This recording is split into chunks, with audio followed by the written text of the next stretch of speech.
ನಮ್ಮ ಉಡುಪಿ ಜಿಲ್ಲೆ ಮತ್ತು ದಕ್ಷಿಣ ಕನ್ನಡ ಜಿಲ್ಲೆ ಶಿಕ್ಷಣಕ್ಕೆ ಒಂದು ಉತ್ತಮ ಗುಣಮಟ್ಟದ ಶಿಕ್ಷಣಕ್ಕೆ ಒಂದು ಹೆಸರುವಾಸಿ. ಈ ಜಿಲ್ಲೆಯಲ್ಲಿ ಎಷ್ಟೋ ಖಾಸಗಿ ಇರ್ಬೋದು ಅಥವಾ ಸರ್ಕಾರಿ ಶಾಲೆಗಳಿರ್ಬೋದು, ಇಲ್ಲಿ ಶಿಕ್ಷಣ ಅಂತ ಹೇಳೋದು ಉತ್ತಮ ಗುಣಮಟ್ಟದ ಶಿಕ್ಷಣವನ್ನು ಸಿಗ್ತದೆ. ನನಗೆ ಇಲ್ಲಿ ಮಕ್ಕಳ ಟ್ಯಾಲೆಂಟ್ ನೋಡಿ ತುಂಬ ಖುಷಿಯಾಯಿತು. ಇವತ್ತು LKGಯಿಂದ ಹಿಡಿದು SLC ತನಕ ಮಕ್ಕಳು ಎಲ್ಲರೂ ಎಲ್ಲ MCಯಿಂದ ಹಿಡಿದು ಎಲ್ಲ ಕಾರ್ಯಕ್ರಮಗಳನ್ನು ಮಕ್ಕಳೇ ಮಾಡ್ತಾ ಇದ್ದಾರೆ. ಬೇರೆ ಯಾರನ್ನು, ಬೇರೆ ಟೀಚರ್ಸ್ ಅಲ್ಲ, ಯಾರಲ್ಲ. ಇವರ ಒಂದು ಅತ್ಯುತ್ತಮ ಟ್ಯಾಲೆಂಟಿಗೆ ಈ ಶಾಲೆಯ ಆಡಳಿತ ವರ್ಗವೇ ಕಾರಣ. ಅಜೇಕಾರ್ ಪದ್ಮಗೋಪಾಲ್ ಎಜುಕೇಷನ್ ಟ್ರಸ್ಟ್ ಅಲ್ಲಿಂದಲೇ ಪ್ರಾರಂಭ ಮಾಡೋದಿದ್ರೆ, ಅಜೇಕಾರ್ ನನ್ನ ಹುಟ್ಟಿದ ಊರು. ನಾನು ಯಾವತ್ತೂ ಆಸೆ ಪಡ್ತೇನೆ ಪ್ರತಿಯೊಬ್ಬರು ಅವರ ಹುಟ್ಟಿದ ಊರಿಗೆ ಕೀರ್ತಿ ತರುವ ಹಾಗೆ ಕೆಲಸ ಮಾಡಬೇಕು ಅಂತ. ಪದ್ಮ ನನ್ನ ತಾಯಿ, ಗೋಪಾಲ್ ನನ್ನ ತಂದೆ. ನನ್ನ ಸ್ಟೋರಿ ಹೇಳ್ತಾ ಇಲ್ಲ ನಾನು. ಇಲ್ಲಿ ಇರುವುದು ಸಂದೇಶ. ಪ್ರತಿಯೊಬ್ಬ ಮಗು ಕೂಡ, ಪ್ರತಿಯೊಬ್ಬ ಮನುಷ್ಯನು ಕೂಡ ಅವರ ತಂದೆ ತಾಯಿಯನ್ನು ಬಹಳ ಎತ್ತರದಲ್ಲಿ ದೇವರ ಜಾಗದಲ್ಲಿ ಇಡಬೇಕು ಅನ್ನುವಂಥ ಸಂದೇಶವನ್ನು ಹೊತ್ತು ತಂದಂಥ ಒಂದು ಮಾತನ್ನು ಹೇಳಲಿಕ್ಕೆ ಇಷ್ಟಪಡ್ತೇನೆ. ನಮ್ಮ ತಂದೆ ತಾಯಿ ಸಾಗುವಳಿ ಕೆಲಸ ಮಾಡ್ತಾ ಇದ್ರು. ಎಜುಕೇಷನ್ ಇಲ್ಲ, ಮಕ್ಕಳು ಓದಬೇಕು ಅಂತ ಬಹಳ ದೊಡ್ಡ ಕನಸು ಕಂಡಿದ್ರು. ಈ ಮಾತನ್ನು ಹೇಳುವಂಥ ಉದ್ದೇಶ ಏನು ಅಂತ ಹೇಳಿದ್ರೆ, ಇಲ್ಲಿ ಕೂತಂಥ ಎಲ್ಲ ಪೇರೆಂಟ್ಸ್ ನಿಮ್ಮ ಮಕ್ಕಳನ್ನು ಬಹಳ ಎತ್ತರಕ್ಕೆ ಬೆಳೆಸಬೇಕು ಅನ್ನುವ ಕನಸನ್ನು ಹೊಂದಿದ್ದವರು. ನನ್ನ ಭಾಷಣಗಳು ಬಹುಶಃ ಇಲ್ಲಿಯ ಸಣ್ಣ ವಿದ್ಯಾರ್ಥಿಗಳಿಗೆ ಏನು ಅಗತ್ಯ ಇಲ್ಲ, ಅವರಿಗೆ ಈ ಸೌಂಡ್ ಬಹಳ ಹಿಡಿಸ್ತದೆ. ನಾನೊಬ್ಬ ಶಿಕ್ಷಕನಾಗಿ ಒಂದು ಎಕ್ಸಾಮ್ ಆದ ತಕ್ಷಣ ಹೊರಗೆ ಬಂದು ಮಕ್ಕಳು ಮಾಡುವಂಥ ಸೌಂಡ್ ಉಂಟಲ್ವಾ, ಆ fighting to find the answer. My answer is correct, your answer is not up to the mark, I have seen it, you are wrong. ಆ ನಮೂನೆ ಸೌಂಡ್ ನನ್ನ ಜೀವನದಲ್ಲಿ 35 ವರ್ಷ ಬಹಳ ಸುಂದರತೆಯಿಂದ ಅನುಭವಿಸಿದ್ದೇನೆ. ಅದರಿಂದ ನನಗೆ ಇನ್ನೂ ಒಂದು 100 ಜನ್ಮ ಬಂದರೆ ಶಿಕ್ಷಕ ಆಗಿರುವ ಅಂತ ಅನ್ನಿಸ್ತದೆ. ಮ್ಯಾನೇಜ್ಮೆಂಟ್ ಆಗಿ ಅಲ್ಲ, ಶಿಕ್ಷಕನಾಗಿರುವ ಅಂತ ಅನ್ನಿಸ್ತದೆ. ನನ್ನ ತಂದೆ ತಾಯಿಯ ಕಥೆ ಹೇಳ್ತಾ ಇದ್ದೆ ನಿಮಗೆ ನಾನು. ತಂದೆ ತಾಯಿ ಸಾಗುವಳಿ ಕೆಲಸ ಮಾಡಿಕೊಂಡು ಕಲಿಸಿದ್ರು. ನನ್ನ ಮಗು ಬಹಳ ಎತ್ತರಕ್ಕೆ ಬೆಳಿಬೇಕು ಅಂತ ಆಲೋಚನೆ ಮಾಡಿದ್ರು.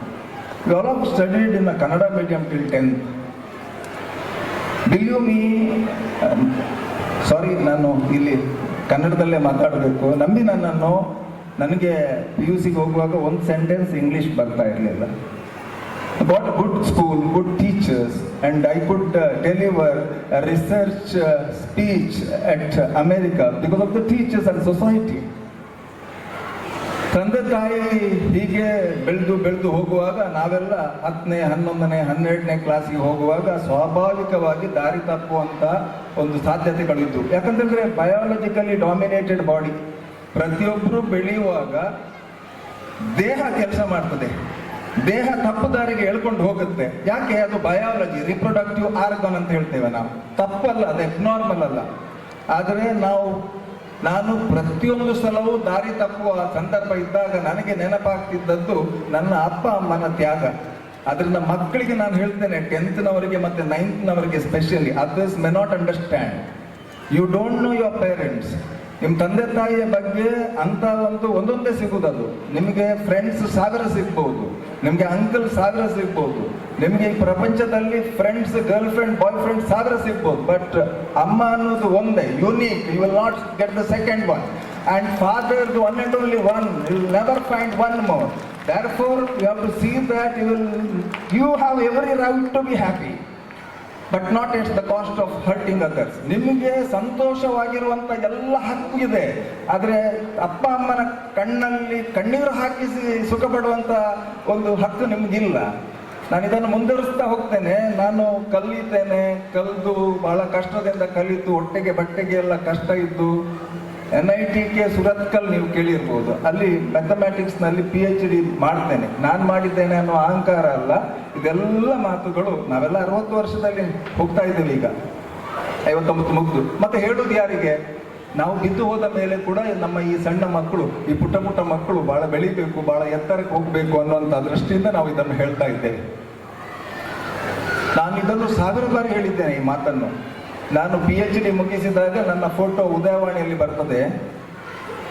ನನ್ನ ಅಪ್ಪ ಆ ಪೇಪರನ್ನು ಮನೆಗೆ ತರ್ತಾರೆ, ಮನೆಗೆ ತಂದು ಅಮ್ಮನ ಕೈಯಲ್ಲಿ ಕೊಡ್ತಾರೆ, ಕೊಟ್ಟೊಂದು ಮಾತು ಹೇಳ್ತಾರೆ, ನನಗೆ ಇವತ್ತೇ ಸಾವು ಬಂದರೆ ತೊಂದರೆ ಇಲ್ಲ, ನನ್ನ ಮಗ ನನಗೆ ಬೇಕಾದನ್ನು ಕೊಟ್ಟಿದ್ದಾನೆ ಅಂತ. ಅಂತ ಮಕ್ಕಳು ನೀವು ಆಗಬೇಕು. ನಿಮ್ಮ ತಂದೆ ತಾಯಿ ಆ ರೀತಿಯ ಅಪ್ರಿಸಿಯೇಷನ್ ಕೊಡುವ ಹಾಗೆ ಅವರಿಗೆ ಒಂದು ಬರ್ತ್ಡೇ ಗಿಫ್ಟ್ ಅನ್ನು ಈ ಮಕ್ಕಳು ಕೊಡಬೇಕು. ಈ ಸಂಸ್ಥೆ ನಡೆಸುವುದರಿಂದ ಸಣ್ಣ ವಿಷಯ ಅಲ್ಲ ಸ್ವಾಮಿ. ನಾನೊಂದು 2300 ಜನರನ್ನು ಇವತ್ತು ಮಕ್ಕಳನ್ನು ಸಾಕ್ತಾ ಇದ್ದೇವೆ. ನಾವು 283 ಮಂದಿ ಉದ್ಯೋಗಿಗಳಿದ್ದಾರೆ ಅನ್ನೋದು ನಮ್ಮ ಅಹಂಕಾರ ಅಲ್ಲ. ನಾಳೆ ದಿವಸ ನಮ್ಮಲ್ಲೊಂದು ಬಹಳ ದೊಡ್ಡ ಕಾರ್ಯಕ್ರಮ ನಡೀಲಿಕ್ಕಿದೆ. ನಾಳೆಗೆ ಕರೆದಿದ್ರು ಸರ್, ಅದು ಫೌಂಡರ್ಸ್ ಡೇ ಅಂತ. ಕಾರ್ಯಕ್ರಮದಲ್ಲಿ ಒಂದು ಸಣ್ಣದು ಹೇಳುದಿದ್ರೆ, ಒಂದೇ ಕಾಲೇಜಿನಿಂದ ನಾಳೆಯ ದಿವಸ 155 ಮಂದಿ MBBSಗೆ ನೀಟ್ ಮೂಲಕ ಹೋಗ್ತಾ ಇದ್ದಾರೆ. ಅವರನ್ನು ಸನ್ಮಾನಿಸುವಂತಹ ಕಾರ್ಯಕ್ರಮ ನಾಳೆ ನಡೀತದೆ ಅಂತ. ಇದನ್ನು ಯಾಕೆ ನಮ್ಮ ಸಂಸ್ಥೆಯ ಅಡ್ವರ್ಟೈಸ್ಮೆಂಟ್ ಆಗಿ ನಾನು ಹೇಳ್ತಾ ಇಲ್ಲ, ಇದನ್ನು ದಯವಿಟ್ಟು ತಪ್ಪು ತಿಳ್ಕೊಳ್ಬೇಡಿ. ಒಂದು ಮಗುವಿನ ಕುತ್ತಿಗೆಯಲ್ಲಿ, ಒಂದು ಸ್ಟೂಡೆಂಟ್ಸ್ನ ಕುತ್ತಿಗೆಯಲ್ಲಿ ನನ್ನ ಪ್ರಕಾರ ಸೆಥಸ್ಕೋಪಿಗಿಂತ ಒಳ್ಳೆಯ ಆಭರಣ ಇರಲಿಕ್ಕೆ ಸಾಧ್ಯತೆ ಇಲ್ಲ ಅಂತ ತಿಳ್ಕೊಂಡವ ನಾನು. ಸೆಥಸ್ಕೋಪ್ ಒಂದು ಬಹಳ ಒಳ್ಳೆಯ ಆಭರಣ. ಆದ್ರಿಂದ ನಾಳೆಯ ದಿನ ಒಂದು 155 ಮಂದಿಯ ಕುತ್ತಿಗೆಯಲ್ಲಿ ಒಂದು ಸೆಥಸ್ಕೋಪ್ ಹಾಕಿ ನಾವು ಅವರನ್ನು ಸನ್ಮಾನ ಮಾಡುವಂತ ಕ್ಷಣದಲ್ಲಿ ಒಂದು ಕ್ಷಣಕ್ಕೆ ನಮ್ಗೆ ಅನ್ನಿಸ್ತದೆ ಇದೆಲ್ಲ ನಾವು ಮಾಡಿದ್ದ ಅಂತ. ಅದನ್ನ ನಾನು ಒಂದು ಮಾತು ಹೇಳಲಿಕ್ಕೆ ಮಕ್ಕಳಿಗೆ ಇಷ್ಟಪಡ್ತೇನೆ, ಪೇರೆಂಟ್ಸಿಗೆ ಇಷ್ಟಪಡ್ತೇನೆ. ಒಂದು ಪೇರೆಂಟ್ಸ್ ತ್ಯಾಗ ಮಾಡಲೇಬೇಕು. ಈಗಿನ ಪೇರೆಂಟ್ಸ್, ಅದು ನಿಮ್ಮ ತಪ್ಪಲ್ಲ, ಮೊಬೈಲ್ ಈ ಟೈಮ್ನಲ್ಲಿ ಬಂತು, ಒಂದು ಅರ್ಧ ಗಂಟೆ ಆದರೂ ವಾಟ್ಸಪ್ ಸ್ಟೇಟಸ್ನಲ್ಲಿ ಇರ್ತೀರಿ. ಅದೇ ಅರ್ಧ ಗಂಟೆ ನಿಮ್ಮ ಮಗುವಿಗೆ ಕೊಟ್ಟರೆ ಮಗುವಿಗೆ ಬಹಳ ಸುಂದರ ಭವಿಷ್ಯ ಕೊಡ್ಬೋದು. ತಪ್ಪು ತಿಳ್ಕೊಳ್ಬೇಡಿ ಯಾರಿಗೂ.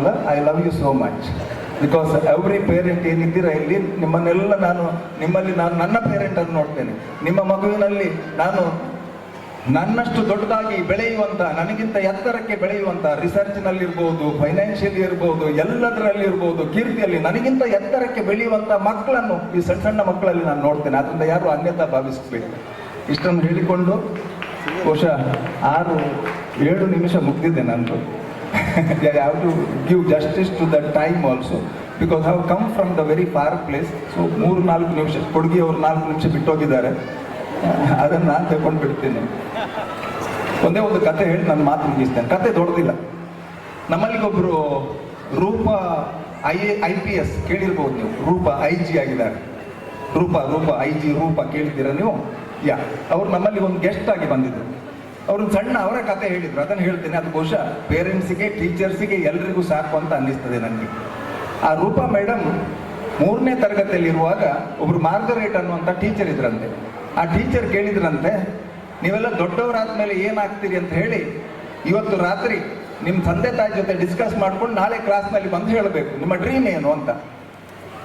ಎಲ್ಲ ಮಕ್ಕಳು ಮನೆಗೆ ಹೋಗ್ತಾರೆ. ಈ ರೂಪಾನು ಮನೆಗೆ ಹೋಗುತ್ತೆ. ಅದು 3ನೇ ತರಗತಿಯ ಮಗು. ಮನೆಯಲ್ಲಿ ಪಪ್ಪನ ಜೊತೆ ಡಿಸ್ಕಸ್ ಮಾಡುತ್ತೆ. ಪಪ್ಪ ಹೇಳ್ತಾರೆ, ನೀನೊಂದು ದೊಡ್ಡ ಪೊಲೀಸ್ ಆಫೀಸರ್ ಆಗಬೇಕು, IPS ಮಾಡು ಅಂತ. ಮರುದಿವಸ ಸ್ಕೂಲ್ಗೆ ಬಂದ ಮಗು ಟೀಚರ್ ಪುನಃ ಕೇಳ್ತಾರೆ, ಏನಾಗಬೇಕು? 1 by 1 ಎವ್ರಿಬಡಿ ಸ್ಟಾರ್ಟೆಡ್ ಟೆಲ್ಲಿಂಗ್. ಎಲ್ಲರೂ ಹೇಳಲಿಕ್ಕೆ ಸ್ಟಾರ್ಟ್ ಮಾಡಿದ್ರು. ರೂಪಾ ಹೇಳಿದ್ರಂತೆ, ನನಗೊಂದು ದೊಡ್ಡ ಪೊಲೀಸ್ ಆಫೀಸರ್ ಆಗಬೇಕು. ಆಗ ಟೀಚರ್ ಎಲ್ಲರನ್ನು ಕ್ಲ್ಯಾಪ್ ಹೊಡಿಲಿಕ್ಕೆ ಹೇಳಿದ್ರಂತೆ ಕ್ಲಾಸ್ನಲ್ಲಿ. ಸಣ್ಣ ಮಕ್ಕಳಲ್ವಾ? ಈ ಮಗುವಿಗೆ ಅನ್ನಿಸಿತು, ಇವತ್ತೇ ಇಷ್ಟು ಕ್ಲ್ಯಾಪ್ ಹೊಡಿತಾರೆ ಆದರೆ ನಾಳೆ ನಾನು IPS ಮಾಡಿ ದೊಡ್ಡ ಆಫೀಸರ್ ಆದರೆ ಏನು ಮಾಡ್ಬೋದು? ಸೊ ಅಲ್ಲಿ ಆ ಕನಸಿಗೆ ರೂಪ ಸಿಕ್ಕಿತು.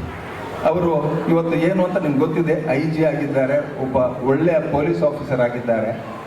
ಹೇಳಲಿಕ್ಕಿರುವುದು ಏನು ಅಂತ ಹೇಳಿದರೆ, ಇವತ್ತು ನಮ್ಮ ಟೀಚರ್ಸ್ ಮಕ್ಕಳಲ್ಲಿ ಯಾವುದಿದೆ ಅದನ್ನು ಹೊರಗೆ ತರುವಂಥ ಪ್ರಯತ್ನ ಮಾಡಬೇಕು. ಅಷ್ಟು ದೊಡ್ಡ ಆಫೀಸರ್ ಆದ ಮೇಲೂ ಕೂಡ ರೂಪ ಅವರು ಅವರ ಟೀಚರನ್ನು ಹೆಸರಿಡಿದು ಕರೀತಾರೆ, ಮಾರ್ಗರೇಟ್ ಟೀಚರ್ ಅಂತ ಹೇಳ್ತಾರೆ. ಎಲ್ಲಿ ಹೋದ್ರು, ಯಾವ ಸ್ಟೇಜಿನಲ್ಲಿ ಹೋದ್ರು ಅಂದರೆ ಟೀಚರ್ಗೆ ಮೆಸೇಜ್ ಏನು ಅಂತ ಹೇಳಿದ್ರೆ, ಮಕ್ಕಳ ಒಳಗಿರುವಂಥ ಏನಾಗಬೇಕನ್ನುವಂಥ ಕನಸನ್ನು ಹೊರಗೆ ತರುವ ಪ್ರಯತ್ನ ಟೀಚರ್ ಆದವರು ಮಾಡಬೇಕು. ಬಹುಶಃ ಈ ಶಾಲೆಯಲ್ಲಿ ಅದು ನಡೀತಾ ಇದೆ. ಇಲ್ಲಿ ಮಕ್ಕಳು ಡ್ಯಾನ್ಸ್ ಮಾಡುವಾಗ ಕೆಳಗಡೆ ಟೀಚರ್ಸ್ ಇನ್ಸ್ಟ್ರಕ್ಷನ್ ಕೊಡ್ತಾ ಇದ್ರು. ತಪ್ಪಾದಾಗ ಅವರಿಗೆ ಕಿರಿಕಿರಿ ಆಗ್ತಿತ್ತು.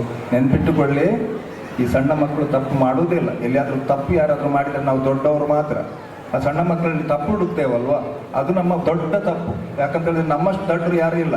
ಆ ಸಣ್ಣ ಏಜಿನಲ್ಲಿ ನಾವು ನಮ್ಮನ್ನು ಸ್ಟೇಜಿಗೆ ಬಿಟ್ಟಿದ್ರೆ ನಾವು ಎಲ್ಲೆಲ್ಲಿ ಹೋಗ್ತಾ ಇದ್ದೇವೆ ಅದನ್ನು ನೆನ್ಪಿಟ್ಟುಕೊಳ್ಳಿ ಅಂತ ಹೇಳಿಕೊಂಡು, ನೆಕ್ಸ್ಟ್ ಪೇರೆಂಟ್ಸ್ಗೆ ಏನು ಮೆಸೇಜ್ ಅಂತ ಹೇಳಿದ್ರೆ, ಆ ಸಂಜೆ ಹೊತ್ತು ಆ ಟೀಚರ್ ಹೇಳಿದ್ರಲ್ವಾ, ಆ ಕನಸು ಏನು ಅಂತ. ಅದಕ್ಕೆ ತಂದೆ ತಾಯಿ ಟೈಮ್ ಕೊಟ್ಟು, ಈಗಿನ ತಂದೆ ತಾಯಿಗೆ ಟೈಮ್ ಇರೋದಿಲ್ಲ. ಅವ್ರೇನು ಹೇಳ್ತಾರೆ ಹೇಳಿ, ನಿಮ್ಮ ಟೀಚರಿಗೂ ಕೆಲಸ ಇಲ್ಲ, ನಿನಗೂ ಕೆಲಸ ಇಲ್ಲ, ನಾನೇ ಏನಾಗ್ತೇನೆ ಅಂತ ನನ್ಗೆ ಗೊತ್ತಿಲ್ಲ, ಇನ್ನು ನೀನೇನಾಗ್ತೀಯ ಅಂತ ನಾನೇನು ಹೇಳಿ ಅನ್ನುವಂಥ ಪೇರೆಂಟ್ಸ್ ಕೂಡ ಇದ್ದಾರೆ. ಆದ್ರಿಂದ I request all the parents to give time. ಇದರಿಂದ ಇನ್ನೊಂದು ಸಂದೇಶ ಏನು ಅಂತ ಹೇಳಿದ್ರೆ, ನಮ್ಮಂಥ ಮ್ಯಾನೇಜ್ಮೆಂಟಿಗೆ ಅಂಥ ಟೀಚರ್ಸ್ ಅನ್ನು ಇಟ್ಟುಕೊಂಡು ಅಂಥ ಪೇರೆಂಟ್ಸಿಗೆ ಕಾಲಕ್ಕೆ ಮಾತುಗಳನ್ನು ಹೇಳಿಕೊಂಡು ಒಂದು ಸೂಕ್ತವಾದ ಸಣ್ಣ ಮಗುವನ್ನು ಬಹಳ ಎತ್ತರಕ್ಕೆ ತರುವಂಥ ಪ್ರಯತ್ನ ಮಾಡಬೇಕು. ನಮ್ಮೂರಿನ ಮಗು, ನಮ್ಮ ಹತ್ತಿರ ಇರುವಂಥ ಸಣ್ಣ ಸಣ್ಣ ಮಕ್ಕಳು ಬೆಳೆದು ದೊಡ್ಡ ಕೀರ್ತಿ ಸಂಪಾದನೆ ಮಾಡಿದಾಗ ನಮಗೊಂದು ಎಷ್ಟು ಆನಂದ ಆಗ್ತದೆ. ರಿಷಬ್ ಶೆಟ್ಟಿ ಅವರನ್ನು ನೋಡಿ, ಆ ಕಾಂತಾರದ ಸಕ್ಸಸ್, ಅದು ನಮ್ಮ ಪ್ರತಿ ಮನೆಯ ಸಕ್ಸಸ್ ಅಂತ ತಿಳ್ಕೊಂಡಂಥವ್ರು ನಾವೆಲ್ಲ, ಹೌದಲ್ವ? ಇವತ್ತು ಆ ಹೆಸರು ಬಂದಾಗ ನಾವೆಲ್ಲ ಸಂಭ್ರಮಿಸಿದ್ದೇವೆ. ಇವತ್ತು ಅವರ ಮಿಸಸ್ ಸ್ಟೇಜಿನ ಮೇಲೆ ಇದ್ದಾರೆ ಅಂತ ಹೇಳೋ ಮಾತಲ್ಲ ಇದು ನಮ್ಮ ಹೃದಯಾಂತರಾಳದ ಮಾತು. ನಮ್ಮ ಊರಿನಲ್ಲಿ ಎಷ್ಟು ಮಂದಿ ಒಳ್ಳೊಳ್ಳೆ ಡಾಕ್ಟರ್ ಆಗಿದ್ದಾರೆ, ಒಳ್ಳೊಳ್ಳೆ ಇಂಜಿನಿಯರ್ಸ್ ಆಗಿದ್ದಾರೆ, ಎಷ್ಟೋ ಮಂದಿಯ ಜೀವವನ್ನು ಕಾಪಾಡಿದ್ದಾರೆ.